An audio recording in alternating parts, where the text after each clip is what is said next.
Welcome back, the Americanish Zone.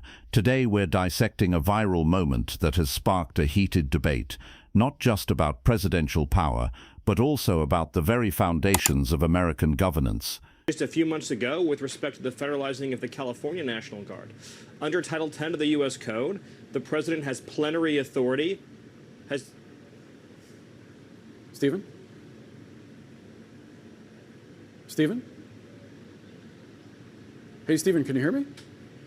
Did you catch White House Deputy Chief of Staff Stephen Miller's recent interview where he made a claim about President Trump's authority that has everyone talking, and what happened immediately after that comment that left viewers scratching their heads and social media buzzing?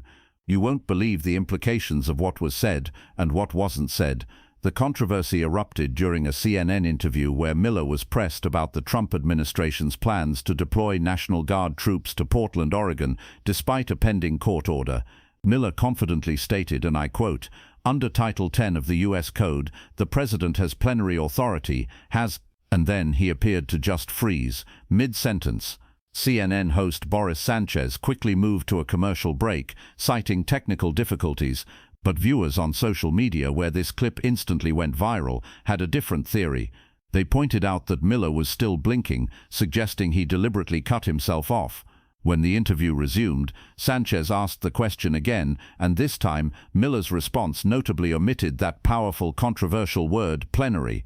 He simply said the president has the authority anytime he believes federal resources are insufficient. So what exactly is plenary power, and why is this claim so explosive? According to Cornell Law School's Legal Information Institute, it refers to a government official having absolute control on a matter, meaning a president wouldn't need approval from other government bodies. Now, if you know anything about American history, you know this concept directly clashes with the very foundations of our nation.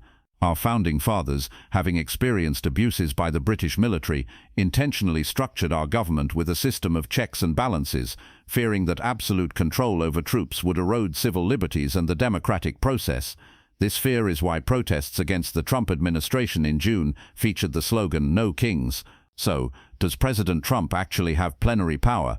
The short answer, according to constitutional scholars, is no. The U.S. government is designed with three branches: executive, legislative, and judiciary, to keep each other in check.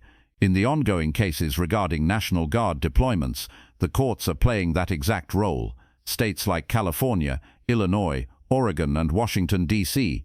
have sued the Trump administration, arguing that federalizing their National Guard troops violates the 19th century Posse Comitatus Act. While Stephen Miller referenced Title 10 of the U.S. Code, which allows a president to call the National Guard into federal service during an invasion or rebellion, judges in cases from California and Oregon have already ruled that these specific conditions were not met.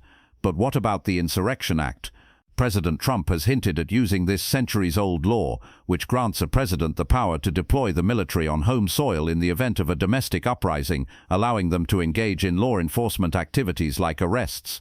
This goes further than Title 10.